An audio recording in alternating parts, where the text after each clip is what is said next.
Itinuturing na isang direktang pag-atake sa relihiyong Islam ang ginawang pelikulang Innocence of Muslims. Ayon sa Consortium of Bangsamoro Civil Society, lahat ng ipinapakita sa pelikula ay kabaliktaran ng tunay na imahe at katauhan ni Propeta Muhammad. Normally kasi pag mayroong mga atake, lalong-lalo na kay Prophet Muhammad, ang tingin kasi namin sa kay Prophet Muhammad is the best model. Tapos ngayon, ang nangyari ngayon, blasphemy. So yung blasphemy ay ito yung pinakamasakit sa isang Muslim.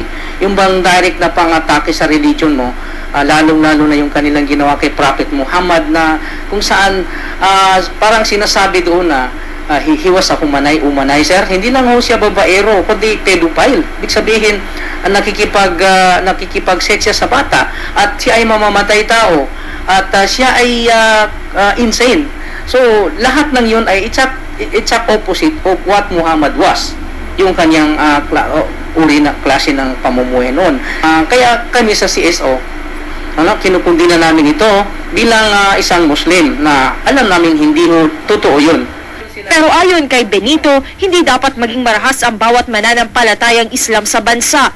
Sa halip, ipakita na lamang ang pagkondena sa pelikulang Innocence of Muslims sa pamamagitan ng pag-boycott ng websites na Google at YouTube kung saan nakikita ang ilang bahagi ng pelikula.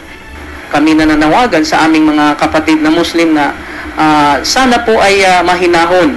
Gawin po natin yung ating protesta sa pamamagitan ng mapayapa at non-violent method. Katulad ng pwede nating i-boycott yung Google at saka YouTube. I-boycott natin yan. Dito sa Pilipinas, meron yata tayong mahigit na 8 milyong Muslims dito sa Pilipinas. At kung magbo-boycott yung more than 8 million Muslim na yun sa buong Pilipinas, mararamdaman siya. Huwag tayong gagawa ng dahas dahil alam kong ito ay provocative act.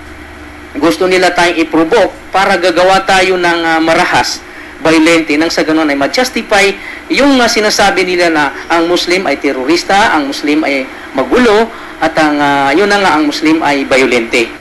Sa nakikita ni Benito, intensyon ng paglikha ng pelikulang ito ay upang sirain ang relihiyong Islam at patunayang violente umano ang mga Muslim sa mundo.